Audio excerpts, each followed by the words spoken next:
Bienvenidas y bienvenidos a esta primera edición, a este noticiero digital de tusnoticias.cl, un nuevo sitio a través del cual queremos entregarles información veraz. No nos importa llegar primero, nos importa poder entregarles calidad, ser sus ojos, los ojos de la ciudadanía. Por eso creemos en este proyecto y además queremos invitarles, por supuesto, a revisar toda la contingencia nacional e internacional, porque está pasando, este año se está moviendo y además estamos 24/7 profundamente conectados y queremos, por lo mismo, pedirles que nos sigan a través de las redes sociales. Estamos en Instagram, estamos en Facebook, estamos en Twitter. Y destacar que ustedes como ciudadanos también son voz y queremos ser su voz. Para hablar sobre el 10%, que es un tema que nos complica, la verdad, porque además tenemos una incertidumbre también a nivel país respecto a cómo este tema continuará. Tenemos un tremendo entrevistado, Ricardo Rincón, exdiputado de la ADC por la región de O'Higgins entre el año 2010 y 2018, también abogado precandidato hoy a gobernador por la región de O'Higgins. Ricardo, ¿cómo estás? Muy bien, Catalina, un saludo a ti y a todos quienes nos están viendo a través de tus noticias. Muchas gracias. Mira, me parece que es fundamental partir preguntándote, tú eres una persona que la verdad es que maneja el tema de pie a cabeza, digamos. Para ti personalmente, ¿cómo crees que se ha visto la discusión del 10% en torno a cómo ha actuado la clase política y el gobierno? Creo que esa es la pregunta que debemos hacernos hoy.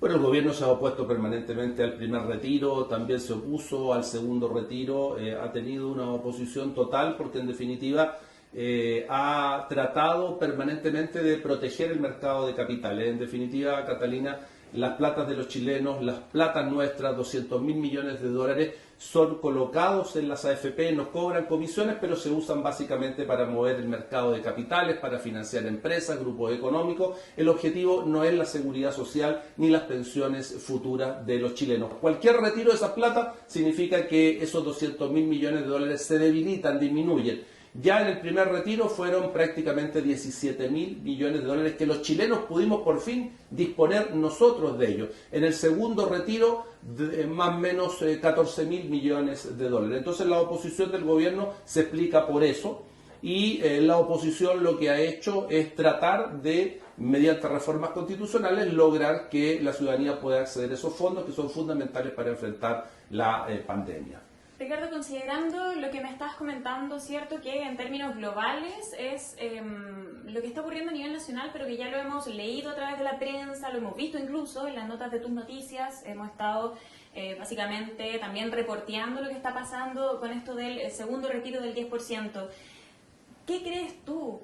¿Cuál sería el escenario ideal en el fondo? O sea, ¿qué debería o cómo debería actuar la clase política, considerando lo que tú me estás comentando? A ver, seamos claros, Catalina. En definitiva, la gente ha querido el primer retiro y el segundo retiro porque tiene una serie de necesidades que resolver y enfrentar. Y el gobierno ha pretendido que no debe hacerse ello como si fuera el dueño de las platas. Te repito, para proteger un mercado de capitales, no un tema de seguridad social. Pero también la gente ha retirado plata porque quiere poder acceder a sus fondos. Saben que sus fondos se les niegan, se les postergan para los 60 años las mujeres, 65 los hombres, y en definitiva después va a ser un cuentagotas para poder recibir parte muy poquitita de esas plata. Entonces la ciudadanía quiere tener acceso a sus propios recursos. Lo que debiera hacer en definitiva el mundo político es terminar ya con el sistema de AFP. El sistema de AFP no da para más. Si quieren algunos estar en AFP o quien quiera estar en AFP, porque creo en la libertad del ser humano, bueno, que esté,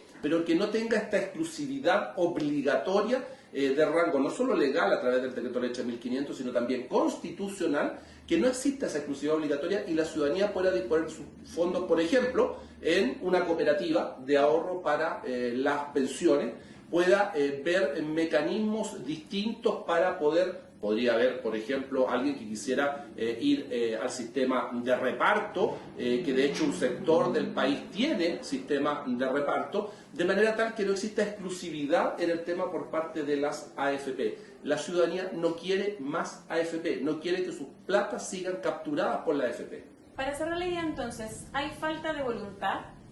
Totalmente, totalmente, Catalina, falta de voluntad. La AFP fue impuesta en dictadura, es un sistema hoy día obligatorio impuesto en dictadura. La democracia lo consolidó. Doy un solo ejemplo, podría dar muchos. Los multifondos no existían hasta que en democracia se crearon. Y resulta que ninguno de los fondos es cero riesgo. Eso es un absurdo.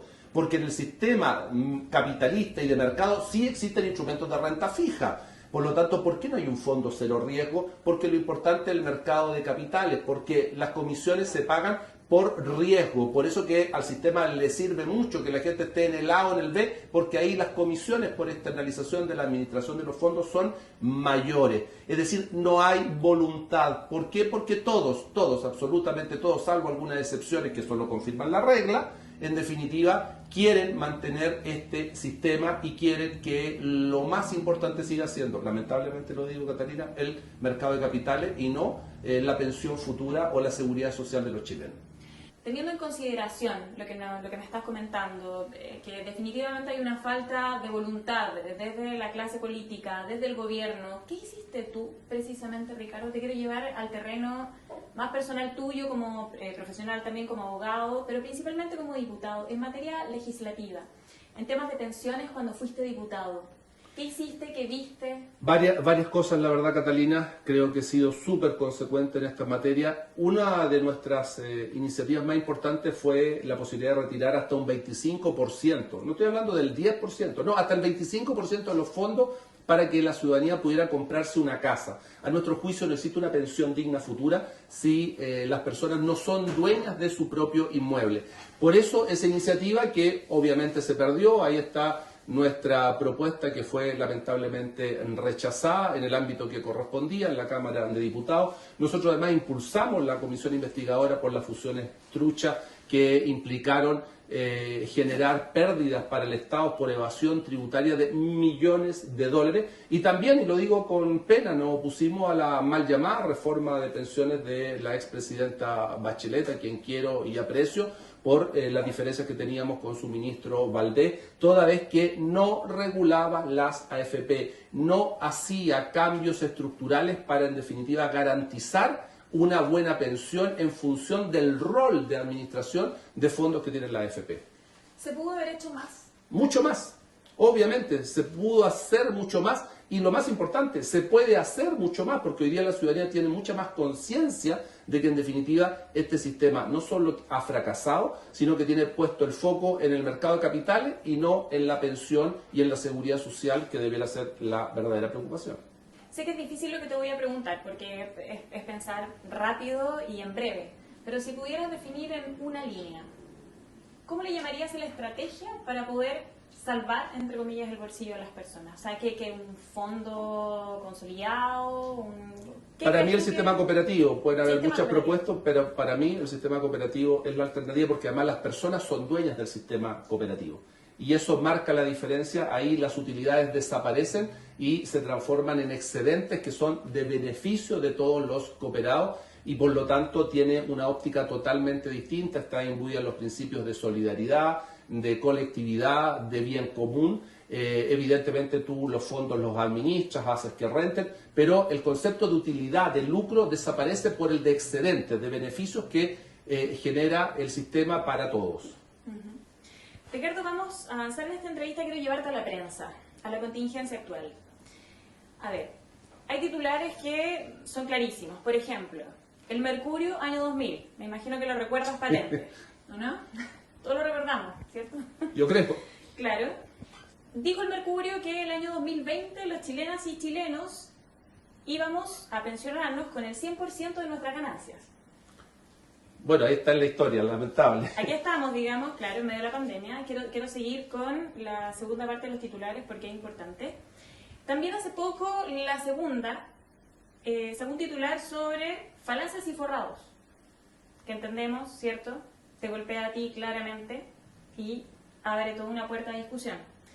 También la tercera incluso lo mencionó, los rincones felices y forrados. Dos cosas. Lo primero, me imagino, y quiero también de alguna manera como entrevistado que puedas compartir parte de lo que ha sido tu experiencia respecto a esto, porque no es fácil estar tras bambalinas, ¿cierto? Con toda esta información, abrir la prensa, verla y no precisamente enterarte por la prensa, pero leer esto que también tiene una carga por una parte emocional, por otro lado también está, ¿cierto?, yendo en una precandidatura como gobernador. Entonces hay un tema acá que me parece interesante que tú mismo nos comentes cómo lo has llevado. Y por otro lado, ¿cómo crees tú que quizá la prensa debe haberlo visto, cubierto? ¿Qué falacias crees que hay acá o qué verdades quizá deberían reforzarse? Creo que claramente, Catalina, el titular del Mercurio, cuando hace muchos años anunciaba, y no tanto tampoco, que el 2020 los chilenos podrían jubilarse prácticamente con su sueldo, da cuenta de lo que es la tergiversación muchas veces, no siempre, pero muchas veces de los medios respecto de la información. Y hoy día cuando tú nos señalas titulares presentes, donde se trata de ningunear a una empresa de la que somos abogados, uno de los abogados, y por lo tanto asesores de ellas, como es Felices y Forrados, con ese titular que tú señalaste, la segunda de Falaces y Forrados. Lo concreto y lo que debe saber la ciudadanía: esa empresa no administra un peso de los chilenos, esa empresa no toca platas, esa empresa no es obligatoria, es voluntaria. Por 2.000 pesos, menos de lo que cuesta una botella de vino o una cajetilla de cigarros, pero además sin tocar cartera, sin tocar las platas. La AFP es obligatorio. Tocan nuestros fondos, los mal usan, no compensan por pérdidas, cobran dobles comisiones y en definitiva, además, las rentabilidades que dicen ganar no se traspasan a la ciudadanía. Lo que hace en definitiva Felices y Forrados es dar recomendaciones que la gente puede seguir o no. ¿Para qué? Para cambiarse de fondo, evitar las pérdidas y tratar de tener una mejor rentabilidad. Entonces, claramente aquí hay una utilización de los medios se financian de alguna parte. Y las finanzas que generan los recursos para ello, obviamente muchas provienen del mercado de capitales donde se transan acciones y compran distintas empresas que hacen publicidad. Es así de claro. Y el sentido, obviamente, desprestigiar a quienes, sea una empresa o sea un particular como yo, estamos en contra del sistema de AFP. De hecho, Felices y Forrados no está en contra de ese sistema, sino de una buena administración de fondos. Yo estoy en la punta, por así decirlo, estoy en contra del sistema de AFP. Creo que simplemente es una gran estafa, Chile lo sabe, y a todos aquellos que estamos contra la gran estafa nos van a querer tratar de desprestigiar. Ricardo, agradecerte puntualmente por estar acá, por tu tiempo, es un tiempo súper movido, sabemos además que me voy corriendo, de hecho. Te vas corriendo, sí, a juntar las firmas. Exacto. Así que agradecerte también la transparencia con la que nos estás respondiendo. Me imagino que siempre preguntas incómodas, pero lo importante es responderlas. Exactamente. Así que acá estaremos para seguir respondiéndolas también. Y te lo agradezco también y un saludo a todos los telespectadores y seguidores de este medio. Gracias a ti. Bueno, para ustedes también pedirles que, por supuesto, continúen leyendo tus noticias. Seguimos 24/7 reporteando para ustedes www.tunoticias.cl. Y en esta primera edición queremos además informarles a través de esta cápsula constituyente, un espacio que integrarán las personas que probablemente vayan a redactar la nueva constitución para nuestro país. Ahora nos acompaña un abogado, profesor universitario. Queremos darle la bienvenida a Jaime Yanzana, que nos va a compartir, para comenzar, primero una reflexión respecto a cuál sería, ¿cierto?, el principal desafío en materia ambiental en esta nueva constitución, Jaime. Gracias, Catalina. Yo creo que es una gran pregunta la que estás haciendo. Ha resultado completamente insuficiente el derecho a vivir en un medio ambiente libre de contaminación. La promoción y protección del Estado respecto a esta garantía constitucional ha significado que sea, no obstante su consagración, coja, tuerta y muda. ¿Cómo es posible explicar un fenómeno como Puchuncaví frente a esta circunstancia medioambiental en que no haya responsabilidad? El derecho a vivir en un medio ambiente libre de contaminación no basta que sea, o requiere que sea integral, requiere que sea inclusivo. El Estado es un sujeto obligado. ¿Por qué en Chile no existe responsabilidad penal frente al daño ambiental? En consecuencia, limitar solo la responsabilidad ambiental al que contamina paga constituye una manifestación muy pobre respecto de los desafíos ambientales que tiene el país, no solo para la protección y salud de la población, sino también para las generaciones futuras. La integralidad, entonces, la sustentabilidad y la inclusividad ha de permear todas las actividades incluyendo esencialmente las actividades económicas. Es decir, debemos ser capaces de generar una economía sustentable. Ese es el valor fundamental que tiene que quedar claramente establecido en el nuevo texto fundamental, en la nueva Constitución Política. Y esto se vincula a un conjunto de elementos que la ley debe ser capaz de abordar por mandato de la Constitución. Ahora, Jaime, cambiando de tema, pasando a educación, y porque medio ambiente y educación finalmente están estrechamente ligados, ¿qué consideras tú que debe tomarse en cuenta para los próximos cambios? Bueno, la educación es una dimensión sustantiva en materia medioambiental, pues la toma de conciencia, en definitiva, desde el punto de vista cultural. Pero en Chile, si bien la educación ambiental es una tarea pendiente, es una materia reprobada, tenemos que consignar que a nivel macro la situación de la educación chilena, particularmente por la municipalización y específicamente respecto a los colegios emblemáticos, ha determinado un colapso de la educación pública chilena. Imagínate que el día de hoy, es decir, en diciembre, han despedido al vicerrector del Instituto Nacional. Imagínate que respecto al Instituto Nacional, un colegio que fue creado para 1.800 personas, hoy día lo habitan 4.600 personas. El Instituto Nacional fue el primer síntoma del colapso social que se venía en Chile. En consecuencia, mientras no aseguremos calidad en la educación y mientras el Estado no asuma el rol que se retiró, porque el Estado se retiró como marea respecto de esta obligación fundamental, que guarda relación a la calidad de la educación para los desafíos de este milenio, estamos frente a la generación de pobreza permanente vestida de mediocridad. La Constitución tiene que ser capaz de mandatar a la ley para que la garantía constitucional de calidad esté precisamente verificada, consagrada y testeada permanentemente por los órganos públicos. Y finalmente, sobre un tema que vamos a hablar incluso en esta primera edición, Jaime, ¿cuál sería la relación entre corrupción y la nueva Constitución? Chile, en esta falsa concepción que tiene de sí mismo, creía que la corrupción era un fenómeno ajeno que pasaba en países de cuarto mundo. Eso era propio de los vecinos. El chileno era un hombre y una mujer íntegra. La verdad es que nos hemos encontrado con que la corrupción nos ha tomado, nos ha pescado, nos ha quebrado el alma. Recién en diciembre de 2019, después de 5 años, ha sido condenado un ex senador y una ex diputada. La verdad es que la corrupción en Chile es bastante antigua y el régimen de mercado vino a generar incentivos, cooptaciones. El mundo empresarial tomó a la clase política como un instrumento para sus propios intereses. Basta que la Constitución señale que la corrupción tendrá siempre pena de crimen, a efectos de que la ley establezca esa penalidad como punto base. Basta que la Constitución consagre expresamente que los delitos económicos tendrán pena de crimen. Basta esa pura disposición para que la ley esté mandatada a generar la persecución y la sanción a efectos de señalar a cualquier persona, a cualquier órgano público y a cualquier órgano privado que la sanción le persigue. En definitiva, estamos convocados a crear, estamos convocados a volver a creer, es decir, a volver a confiar para volver a soñar. Por lo tanto, soy yo el agradecido de la gentileza de esta invitación.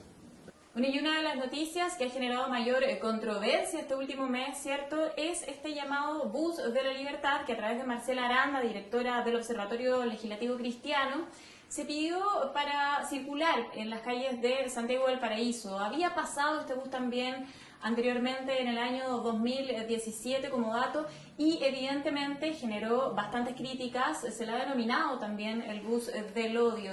Y para hablar sobre este tema tenemos un tremendo invitado, quien es Jordán Vergara, vocero y representante de la Red Nacional de Municipalidades por la Diversidad. ¿Cómo estás, Jordán? Muy bien, ¿y tú? Bien, muy contenta de tenerte acá también. Preguntarte cuáles han sido las principales acciones que ustedes han llevado a cabo considerando, ¿cierto?, este escenario que ha conflictuado bastante estas últimas semanas, digamos. Sí, bueno, primero que todo, tal como tú mencionabas, este es un bus que ya circuló el año 2017 por las calles de la región metropolitana, lo cual obviamente fue algo súper controversial, ya que no solamente se está atacando a la diversidad sexual, sino también se está hablando de la infancia, lo cual es súper preocupante, y que el gobierno le dé pie a eso. Nosotros como gobiernos locales, a través de las autoridades de nuestras comunas, hemos planteado la negatividad de que este bus siga transitando y que el gobierno lo siga permitiendo, que es peor aún.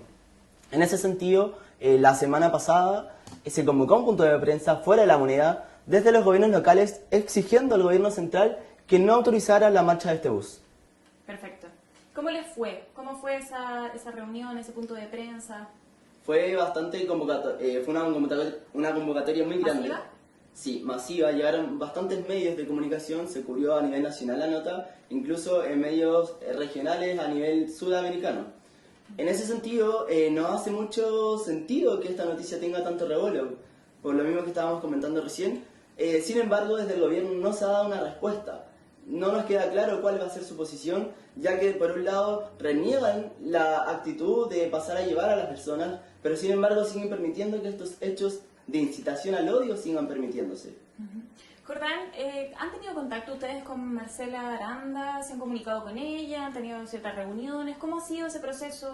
No, la verdad es que para nada. Inclusive la misma circulación del bus se dio de una forma súper extraña, como una noticia tras bambalinas. Nadie tenía muy claro qué es lo que sucedía, entre otras cosas. Sin embargo, al explotar esta situación, todas las organizaciones y respuestas comunales en este sentido reaccionamos a esto, ya que no es algo que pueda seguir sucediendo en nuestro país. ¿Y cuál ha sido, crees tú, la respuesta que han tenido desde la ciudadanía versus la que ha habido desde, en el fondo, la clase política en Chile? Bueno, hay una comparación ahí, ¿cierto? Claro, que es en muy nuestro potente, país, que revela bastante. Eso exacto. En nuestro país se juega mucho a esto de quedar bien con todos.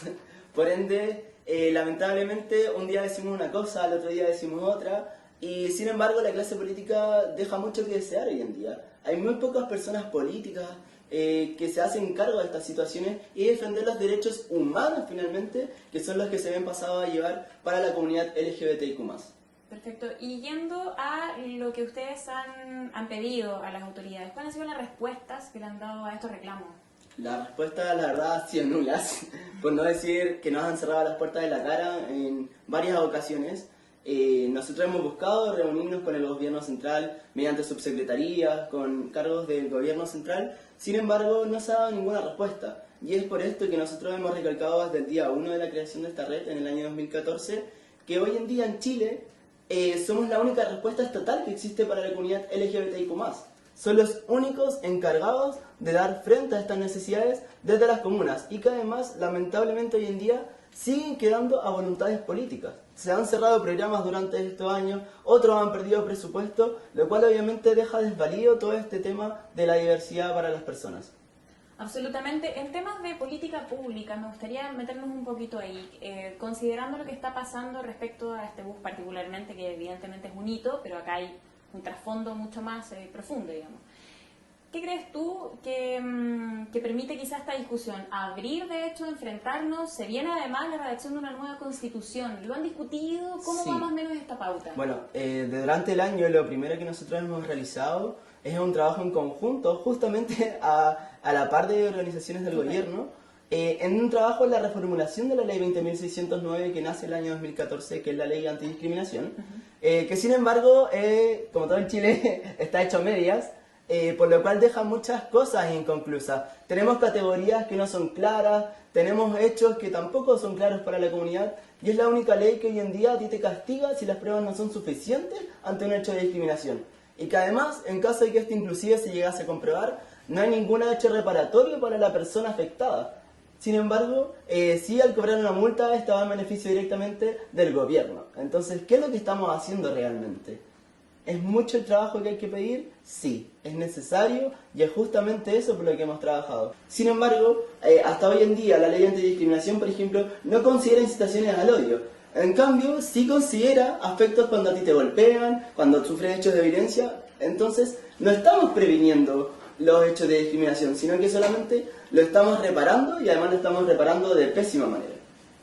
Absolutamente, tiene sentido todo lo que estás comentando. Bueno, además a nivel mundial, por supuesto, se lucha, ¿cierto?, por la apertura a la diversidad y básicamente esto vendría siendo lo contrario. Exacto. Hay algo ahí en este discurso que evidentemente no cuadra y por lo que comentas tú, bueno, la ciudadanía por lo menos está despertando y se está hablando sobre el tema y poniendo en pauta.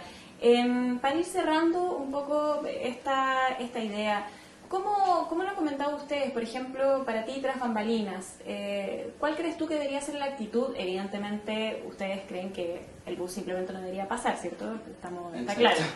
Pero, ¿cuáles deberían ser las acciones próximas? Considerando que esta puede ser una opción, digamos, que existe un bus, que se le llama el bus del odio, que hay estos encuentros, ¿cierto?, de visiones bastante radicales.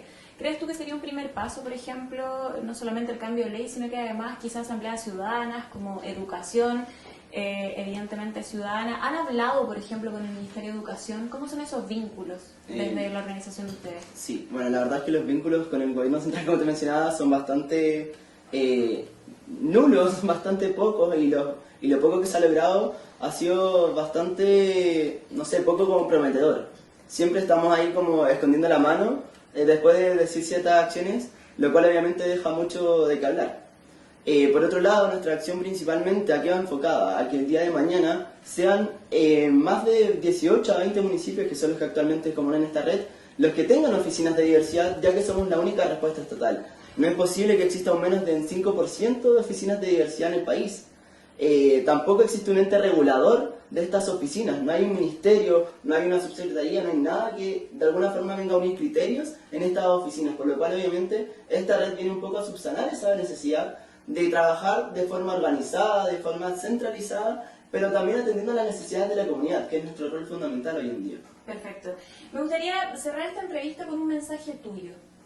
Ya entendemos la relación nula que hay con la autoridad, por lo menos lo que estás denunciando tú, ¿cierto? Jordán, ¿qué le dirías tú a la ciudadanía? A las mamás, a los papás, a las niñas, niñas.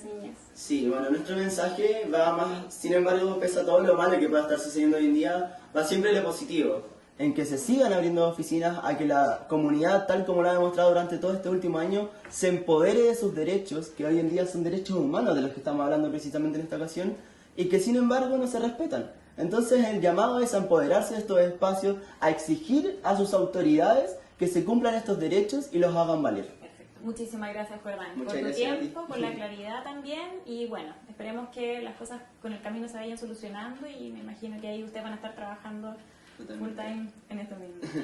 Y así finalizamos esta primera edición de tusnoticias.cl. Quedan todas y todos invitados a seguir, por supuesto, leyéndonos y a seguirnos por las redes sociales. Nos vemos.